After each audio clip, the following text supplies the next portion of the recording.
देखिए आपके सामने सवाल है एक्सप्रेस एज फ्रैक्शन। क्या सवाल? एज फ्रैक्शन मतलब फ्रैक्शन में बदलो यानी अपॉन में, इस तरह से आंसर लाओ। ठीक। दूसरा सवाल है एक्सप्रेस एज परसेंटेज, यानी आंसर कैसे लाओ, जो आंसर है उसमें परसेंटेज लगाना चाहिए। तीसरा सवाल है इसको रेशियो में बदलो। रेशियो माने क्या होता है वो देखिए सामने आपकी स्क्रीन पे दिख रहा है। रेशियो तो रेशियो माने वैसे होता है अपॉन, ठीक है, अपॉन या पर, यानी कंपैरिजन करना। और रेशियो का जो सिंबल होता है वो इस टू, दो कॉलन है ना, इसको मैथ में कॉलन कहते हैं। ऐसे आगे मात्रा है, सच दैट है अपॉन पर और इस टू। तीसरा क्वेश्चन है एक्सप्रेस एज डेसिमल, पॉइंट में करो। डेसिमल माने पॉइंट में सवाल को बदलो, ये जो परसेंटेज में सवाल दिया है। ठीक। और एक मिक्स फ्रैक्शन का सवाल है, इसको भी परसेंटेज में करने का है। तो इतने सवाल की वैरायटी है। देखिए करेंगे कैसे। सबसे पहला सवाल है कि एक्सप्रेस एज फ्रैक्शन, जब भी फ्रैक्शन में करना होगा, जब भी फ्रैक्शन में करना होगा, यानी कि आपके सामने एम क्या है, आपको इस तरह से आंसर लाना है, ऊपर कुछ है और नीचे कुछ है, ठीक है, अपॉन में। ठीक। आपको फोकस क्या करना है, दिया क्या है आपके सामने 50% दिखा है।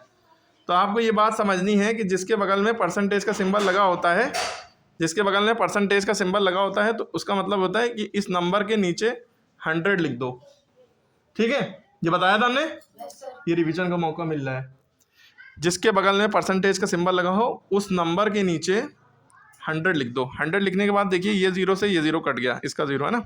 अब हमारे पास है 5/10। तो दो ये दोनों नंबर 5 के टेबल में आते हैं। 5 1 दा 5, 5 2 दा 10। तो हमारे पास आंसर आ गया 1/2।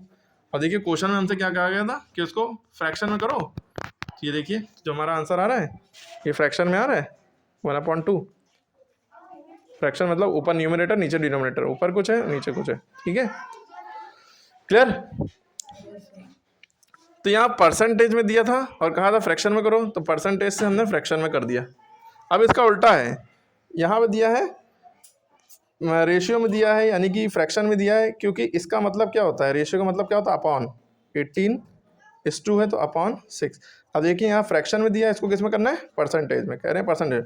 जब भी कहा जाए क्वेश्चन को परसेंटेज में करो, परसेंटेज में दिया ना हो, बहुत ध्यान से देखना है। परसेंटेज में दिया होगा तो अपॉन में 100 लिखेंगे, लेकिन परसेंटेज में करना होगा तो मल्टीप्लाई करेंगे 100% से।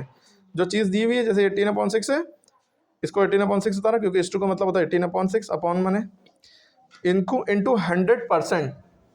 बहुत ध्यान समझनी है बात को। जब परसेंटेज में कहेगा तो 100% से मल्टीप्लाई करेंगे, और जब परसेंटेज लगा होगा तो 100 से डिवाइड करेंगे। फर्क समझ में आ गया। तो अब 100 से मल्टीप्लाई करेंगे तो ये अपॉन में है, तो इससे ये 6 से 18 कट रहा है। 6 1 6, 6 3 18, है ना। आप चाहते तो 2 3 6, 2 50 100 ऐसे भी कर सकते थे, लेकिन ये आसान था, ये कर लिया। अब नीचे 1 बचा, 1 नीचे उतारते नहीं है मैथ में, ये लॉजिक है। ठीक। ऊपर क्या बचा 3 × 100, तो 3 के ऊपर ऊपर काटते हैं नहीं, सामने सामने मल्टीप्लाई करते हैं, क्योंकि बीच में मल्टीप्लाई लगा है। 3 × 100 क्या हो जाता है 300। और क्योंकि परसेंटेज में करना था, परसेंटेज इसीलिए पहले से लगा के रखा था, क्योंकि 100% से मल्टीप्लाई करते हैं। आंसर में परसेंटेज नहीं लगाएंगे, नंबर कट जाएंगे 300%। उसके बाद देखिए सवाल में क्या है, परसेंटेज लगा हुआ है, इसको रेशियो में करना है। देखिए यहाँ भी परसेंटेज लगा था, तो हमने क्या किया था, परसेंटेज जब भी लगा होगा जिस नंबर के आगे, उसके अपॉन में 100 लिख देते हैं। लिख दिया, 0 से 0 कट गया, 7/10 आ गया। और 7/10 का मतलब 7:10, क्योंकि अपॉन माने इस टू होता है। क्लियर हो गई बात? कोई दिक्कत? अब एक्सप्रेस द डेसिमल, अपॉन को हटा के इस टू कर दिया था, यहाँ अपॉन को था इसको, ठीक है।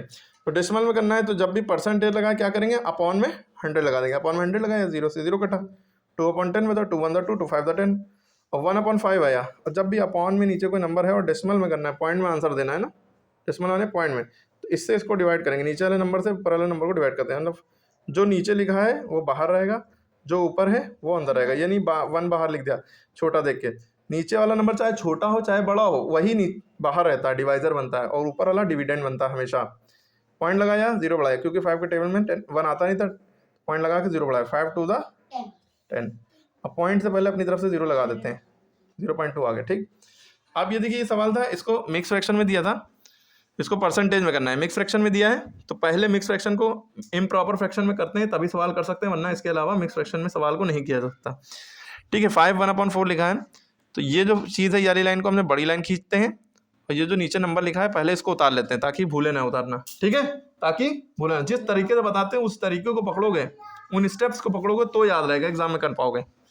पहले वाली लाइन को बड़ी लाइन खींची, जो नीचे लिखा था उसको नीचे उतारा, फिर जो नीचे ही लिखा था उसी को यहाँ पे भी लिखा ऊपर, इस लाइन के ऊपर, क्योंकि इसको इससे मल्टीप्लाई करते हैं, तो इसको पहले उतारा फिर इससे मल्टीप्लाई किया, फिर ऊपर जो था 1 उससे ऐड कर दिया, इसको इससे मल्टीप्लाई इससे ऐड करते हैं, ठीक। 4 5 द 20, 20 + 1 21। ये नहीं करना है कि 5 + 1 6 कर दिया फिर मल्टीप्लाई करना है, बॉडमास के रूल के अकॉर्डिंग पहले मल्टीप्लाई करेंगे फिर ऐड करेंगे। 5 4 द 20 + 1 20/4, तो ये 21/4 आया। और क्योंकि हमसे कह रहे थे परसेंटेज में कन्वर्ट करो, बदलो, तो जब भी परसेंटेज में कन्वर्ट करना हो तो 100% से मल्टीप्लाई करते हैं। 100 लिखा, परसेंटेज ब्रैकेट के बाहर लिखा, ब्रैकेट अपनी तरफ से लगाया।